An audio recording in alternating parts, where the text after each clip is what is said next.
So welcome to the new range of wildlife-friendly plants. So we have two varieties.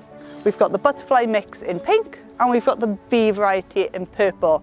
You can mix and match the two to get the most out of the bulbs for your garden. All you need is a patch of about 1 metre square, either in a border or split it up for balcony gardens and smaller gardens into containers, and it does the same effect for both.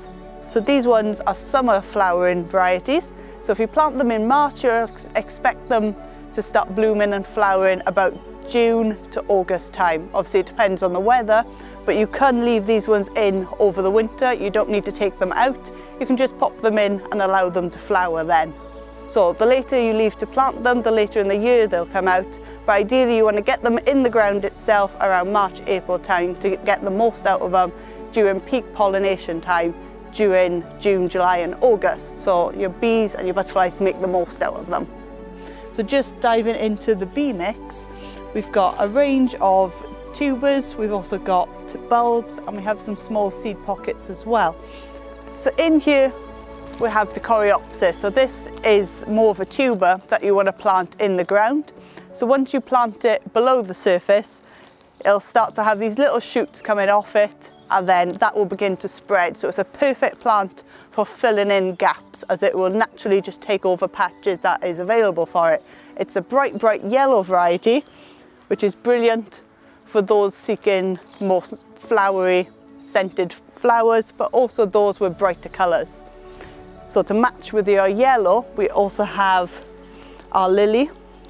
So you only have one large one in this one, but this is a perfect centerpiece that is very heavily scented, strong enough that we can smell it from a fair distance, but it's also perfect for those nocturnal scented animals like moths that are looking for scents to follow, and those feeding in twilight and dawn hours. So alongside our lily, we have Dahlias, another very tall variety that can sit in the middle of your borders or containers, and then you put your fillers around them. So these come in a little packet with a few bulbs attached to one another. So you just plant these about 3 times deep as they are tall, or essentially you want to plant them double the distance below.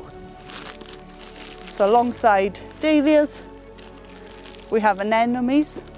So these ones are perfect if you just soak them overnight in some water first before planting them in. As these are small plants, if you plant them in the front of your borders or in the front of containers or on either side, they're perfect for flowering and then filling in those gaps.